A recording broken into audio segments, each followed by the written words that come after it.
Hello everyone. I wanted to place this trigger warning in front of all of my videos for this series because it has to do with teen suicide and the attempt of suicide in general. If this is something that is triggering to you, please enjoy one of my other series. This one can get pretty heavy due to the content. So I do want you guys to be aware of that.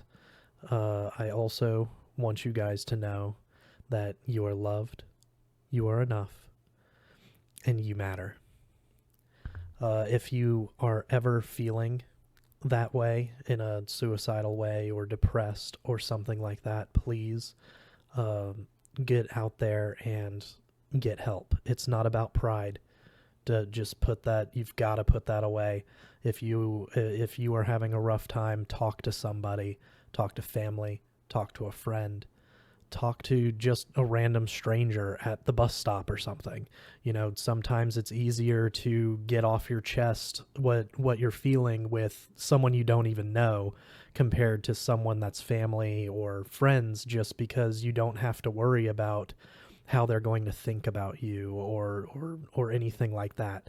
You gotta get those feelings out. I've got a couple of numbers here for those that may feel the way that they might be feeling.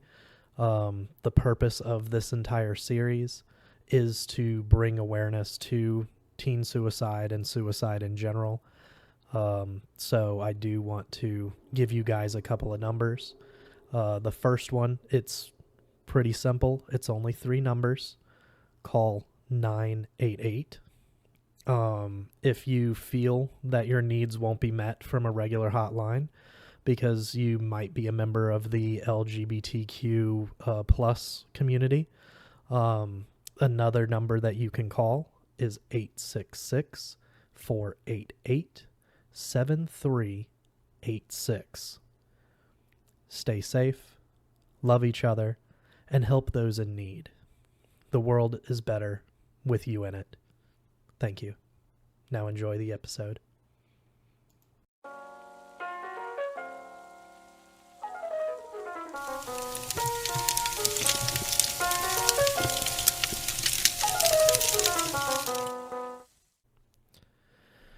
Welcome back, everyone. Today we will be reading Chapter 18, so let's get into it.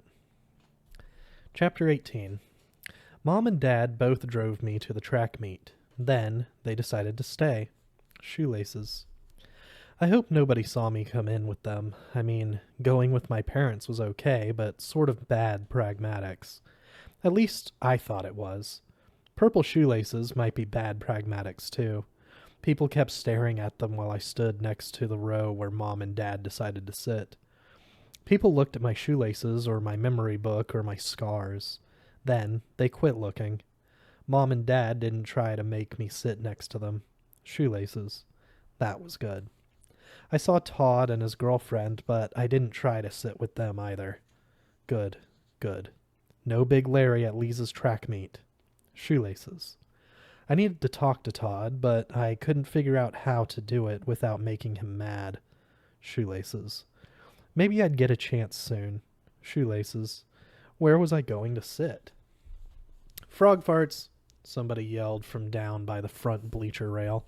Hoochie mama. Hey, Jersey. 4 of the lunch cheerleaders were waving at me. I left my memory book with Mom and Dad and walked down the concrete steps really careful. Bad boy, good boy. Just like I was supposed to do. Pragmatics. Up and forward. Sitting with cheerleaders wasn't so bad, even if I had purple shoelaces and no peanuts at all. They explained that Lisa had already been running. She ran early in the morning in heats and things. Now she was running in finals at 400 and 800 meters. Peanuts. The cheerleaders said Lisa was getting good, and she was best at going the distance. And one day, she'd probably take 1,500 meters too. That sounded like a lot of meters to me. It made me think of algebra problems, but I didn't talk about algebra problems. I talked about peanuts and frog farts and stared at the black track and its bright yellow lines, and listened to the cheerleaders yell and wave at people, and waited for the girls who ran short races to get finished. What was left of my brain remembered stuff like our track was a 400-meter track, so Lisa's first race would be one time around. I wondered what color shoelaces she'd have in her shoes. Probably not purple, probably green. All the girls in our school shirts had black shoes with green laces. Not the springy kind like mine. The girls were a lot springier than me in other ways, like hopping up and down and stretching. When did the guys run? Oh, yeah, after. First girls, then guys. The guys would run later today. I remembered that. And I remembered that 7.5 laps equaled a mile in the 8th lane, and that it took a little over 8 laps to make a mile in the first lane. But our track team started using meters instead of miles when they built the new track in this concrete stadium with the metal bleacher seats. I was in 8th grade then, and I didn't have any stupid marks. "You all right, Peanut?" one of the cheerleaders asked. "Don't call him Peanut," another one said. I never got their names straight. They all wore their hair the same way, and their lipstick was the same color, and their clothes were different colors but the same style. "Why not? He says Peanut all the time." The first cheerleader messed up my hair. "Besides, I think it's cute. Like him. He's our little Peanut, aren't you, Jersey?" "Little Peanut," I mumbled. My cheeks got uncold and turned red. Shoelaces. "There's Lisa," said the cheerleader who didn't like calling me Peanut. She pointed to one of the tunnels running under the stadium. 3 girls in green shirts and green warm-up pants were standing at the opening. All of them were stretching. One of them was definitely Lisa. "Peanut." It came out like a laugh. Real fast, I glanced at the cheerleaders. None of them had noticed. A starting horn sounded, and they got busy watching the race. I got busy watching Lisa stretch. Even though she was far away, I could tell how pretty she was. I loved the way the sun made her skin even darker and more perfect. She'd probably think my purple shoelaces were stupid, but maybe not, since she gave me all the different colors. Still, I thought my purple shoelaces might be stupid. Dad and I needed to throw out some of the colors Lisa bought me, but I didn't want to throw out any of them because Lisa gave them to me. "Peanuts, Peanut." Lisa crossed the track between races and came closer. I grinned at her and waved, but she didn't see me. She sat in the grass with some other girls, and they all stretched some more. Track meets were fun. Why hadn't I come to more track meets? Shoelaces.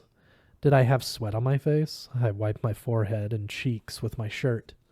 Wet stains on white. Great. I stuffed the front of my shirt down my pants. Sweat was better than stains. Pragmatics, Hatch. The cheerleaders got noisy again. Lisa and her friends kept stretching in the grass while the girls on the track got ready. A starting horn sounded and girls started running. Lisa and her friends stood up. This time, when I waved, she saw me and waved back. Todd yelled something to her about being sure to be faster than a half-dead snail, and she started to do something she shouldn't have with her middle finger. After a second, she just made a fist and shook it at him. I thought I heard him laughing. Other hands waved at Lisa, and I saw Mr. and Mrs. Rush sitting together a few rows away from my parents. Before, my parents and the Rushes would have been sitting together, but I messed that up. I fiddled with my shirt snaps. Shoelaces. Trigger. Boom. Everything shattered. The clay people from my dream popped back into my head. No. No dream thinking. No bad thinking. No Big Larry thinking. Keep it together. Say frog farts. Frog farts help. Frog farts. The back of one of my shirt snaps tore through the shirt and dropped onto the concrete under the metal seat between my legs. Double frog farts. Triple. If I tried to pick it up, I'd probably fall off the first row and out of the stadium. Or all over a screaming cheerleader. Frog farts. When I lifted my head, Lisa had moved. She was coming to the starting lines with the other girls. 8 girls, 4 in green shirts for our school and 4 in red shirts for the other school. Christmas. I stood up with the cheerleaders. Red and green, drop my snap, frog farts. My heart beat really fast as Lisa took her place in the middle lane and stretched. She had this rush glare on her face now. Get out of my way glare. I'll run you down glare. If I'd seen that glare on her face and she wasn't in a race, I would have ducked. The starting horn blared. Lisa and the girls took off. The cheerleaders started jumping up and down beside me. I watched Lisa and jumped up and down. She was behind, but she had to catch up. She ran so fast. Was she ever some little kid with goofy braids? No goofy braids now. Go! Go! The cheerleader shouted. Christmas! I yelled. Green! Snap! Go! At the turn, Lisa wasn't behind anymore. She was a lot closer, 3 or 4 back. My heart pounded so hard it hurt. Christmas! Christmas! Go! Go! Go! The cheerleaders yelled like they were all one person. Lisa passed somebody else. I jumped up and down and waved. Snap! Snap! Go! Almost back now. Almost to the yellow lines. Almost to the finish. She passed another person. One of the cheerleaders grabbed my bad arm and used it to hold on to while she jumps up and down really hard. I almost fell down jumping with her. Lisa plunged across the line, right next to another girl. Second. She came in second. Her first ribbon! The cheerleader killing my arm shrieked. She got a red! A second! Christmas! I yelled. Then, cheerleader screams made my ears go numb. Did I still have an arm left? Shoelaces! The cheerleader didn't let me go. She and the others dragged me away from my seat and pushed and pulled me down the front steps of the stadium, right onto the track. Lisa and the girls had moved off to the side, to the grass between the end of the stadium, the track, and the fence. Some were bouncing like the cheerleaders. Some were bent over catching their breath. Girl, shouted the cheerleader who'd murdered my arm. She finally let me go and ran over to Lisa. So did the other 3. For a minute, they all bounced around together and yelled about how Lisa might just win her next race. My face hurt from grinning so big. I hoped I didn't have sweat on my face. I couldn't wipe the sweat off my face because I'd stained my shirt some more. Lisa won a ribbon. I watched her win her first ribbon. I was Peanut. I had purple shoelaces. Red and green were Christmas. Snap, snap, snap. She broke away from the cheerleaders, saw me, and ran straight toward me. I grabbed her as she hit me full on, laughing. I barely got to enjoy having my arm around her before we both almost fell in the grass. I would have fallen head first if she hadn't stopped me. I did it! I did it, Jersey! Christmas! I grinned as she helped me get steady and let me go even though I didn't want her to. Snap. Good job. Christmas, Christmas, Christmas. She did a funny dance and the cheerleaders helped out. Then she pointed at my missing snap and my belly showing through and giggled, then danced some more. I wanted to tell her how pretty she was and how happy I was and how much I liked her, but every time I opened my mouth, some other stupid word popped out. As soon as the cheerleaders left, I'd tell her.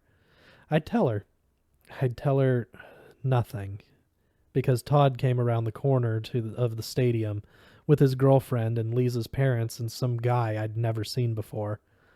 He had more muscles than Todd, and he was taller, too. I stared at him. Todd and Malin went straight to Lisa and hugged her and told her how fast she ran.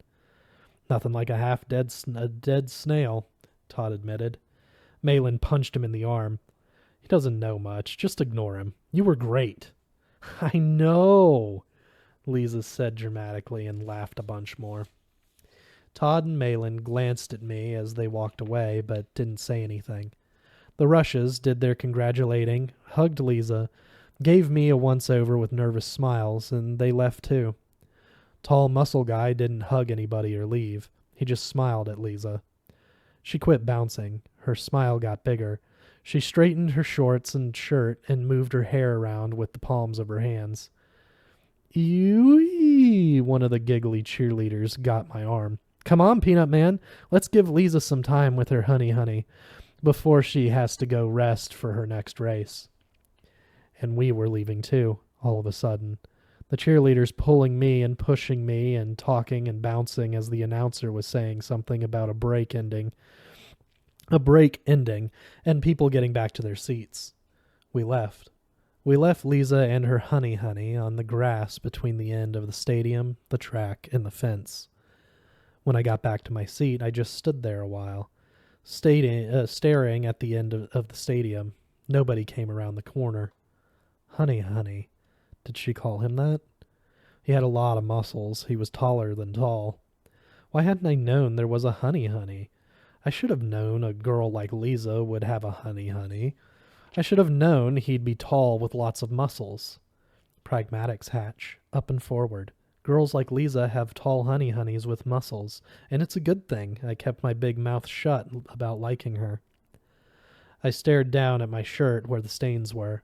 I stared at the missing snap and how my stomach showed. I stared at the weak hand hanging against my left leg. Then I looked up at my parents, who were looking down at me. Another race lined up. From the corner of my good eye, I could see greens and reds. Only I didn't want to say Christmas anymore.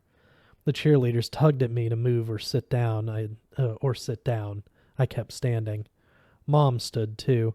Her face clouded up. She punched my dad in the shoulder.